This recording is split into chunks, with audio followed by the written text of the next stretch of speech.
I'm going to teach you how to lose weight and belly fat with the help of science. This is going to be a two-part episode. This is episode 1, which is all about dietary advice, and episode 2 is going to be all about different exercises. And if you do merge the two together, well, the results, they should be incredible. Now, I'm really happy that you found this video because it means that you've decided that you want to make a change. You've decided that you want to be healthier, and you've decided that you want the health benefits. You see, the problem with fat is that it's not just the inch that you can pinch known as subcutaneous fat. The more dangerous fat is the fat around your abdomen and the fat around your internal organs known as visceral fat. Now, we know that high amounts of visceral fat can increase your risk of heart disease, can increase your risk of type 2 diabetes, and in women, it's even been shown to increase the risk of breast cancer. Now, this diet comes from a study done in Oxford, and if it's done correctly, you can expect to lose 0.5 to 1 kilograms every single week, which is amazing. But here's the better bit. After 6 weeks, the individuals also saw a reduction in their visceral fat.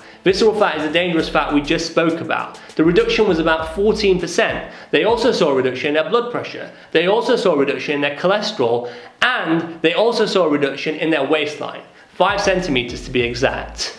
That's pretty amazing, right? And this is without any additional exercise, so it's just dietary advice. So without further ado, let's learn the diet. Okay, so here's how it works. You're going to be eating measured portion sizes of different types of foods. And to measure those portion sizes, you're going to be using your hand, which matches your size really, really well. Also, if you really want this diet to work, you need to stop eating snacks, and also you need to stop eating takeaway food and fast food too. So each day you should aim to eat the following: 3 fist-sized servings of starchy carbohydrates like potatoes, pasta, rice, and many more. Don't worry about remembering what I'm saying as well. I'm going to leave it all in the description below, a full detailed explanation of everything I say and all the different food groups. Now, with the carbohydrates, you can also have protein. So you can have 2 palm-sized servings of protein per day. This includes things like meat, like fish, like chicken, like soya products, and many more. You can also have 2 cooked handfuls of vegetable or salad or anything like that. But please remember, potatoes, they're not included in that list. Potatoes are in the carbohydrate servings. And to cook your food, you're most likely going to be using some fat or some oil, which is fine to do, but you need to stick in the serving limit. So what is the serving limit? You can have 2 servings of fat or oil or butter, and 1 serving is basically the tip of your thumb. It's also important that you have fruit. You need to be having 2 fist-sized servings of fruit every single day. So that can be fresh fruit, it can be frozen fruit, it can be canned fruit in natural juice or water.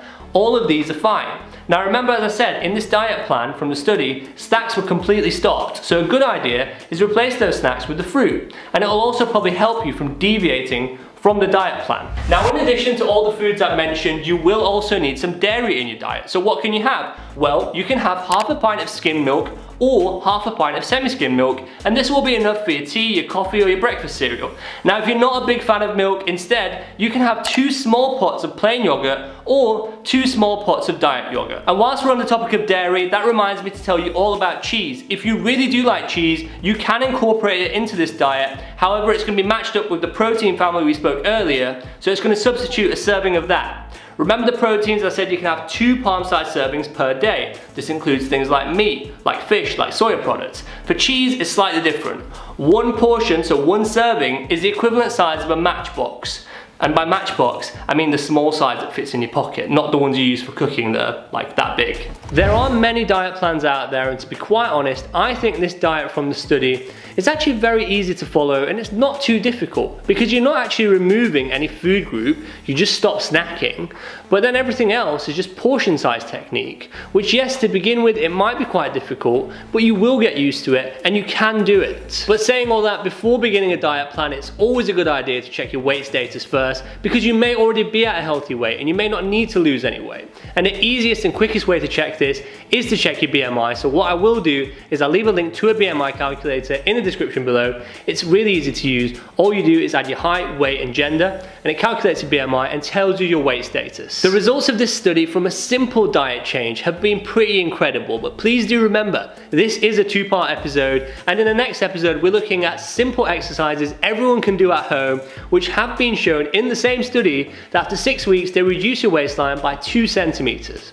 So check it out. I will leave a link up here and in the description below. But just imagine for a second, if you do incorporate the exercise with the diet change, the results should be pretty incredible. And please remember, I know that unlicensed diet pills may seem like a quick fix solution, but the contents are unknown, unproven, and untested. So what does this mean? Well, it's reported that 2 in 3 people actually suffer from serious side effects from unlicensed diet pills. So please stay safe. If you want more information about these, I did make a video not long ago for the MHRA all about them, and I will leave a link up here and in the description below for you, so check it out. I really hope my tips help you in this week's video. Please do let us know how you get on, and also, if you have any of your own tips, any of your own advice, please leave a comment below too, because I'd love to read it, and I'm sure everyone watching this video would too.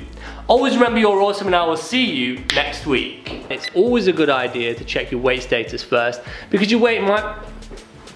Alright, Briggs. Is it coffee break time? Yes. Okay, so here's how it works. You're going to be eating measured portion. Just trying to spill it off me. Oh, thank you so much. I really needed this. I'll try not to spill it. Thanks a lot, Alex. Welcome. See you later. See you later. And that, my friends, is Alex Briggs, pharmacy student. I think he's in 3rd or 4th year. He's a very good guy. Very good friend of mine, and even brings me coffee. And this will be enough for your tea, your coffee, or your breakfast cereal. But if you're not a big fan of milk, then instead you can have 2 small pots of semi-skimmed yogurt. You don't have semi-skimmed yogurt. Hey guys, thanks for watching this week's video. Make sure to click that like, follow, or subscribe button now to stay up to date with new weekly videos.